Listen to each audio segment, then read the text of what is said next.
புறநூல்களில் முக்கியமானது யாக்கோபின் முதலாம் நற்செய்தி எனும் நூல். இந்த நூல் சொல்கின்ற கிறிஸ்து பிறப்பு வித்தியாசமானது. யோசேப்பு ஏற்கனவே மகன்களுடன் வாழ்ந்து வருகின்ற ஒரு முதியவர். என் மகன்களுக்கு கணக்கெடுக்கலாம், ஆனால் மரியாவை நான் என்ன செய்வேன், எப்படி அழைப்பேன் மகள் என்றா?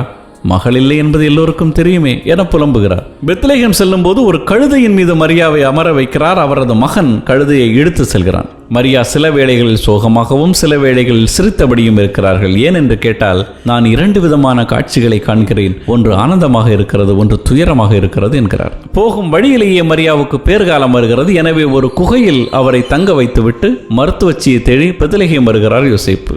மருத்துவச்சி கன்னி கர்ப்பமானதை நம்ப மறுக்கிறார்.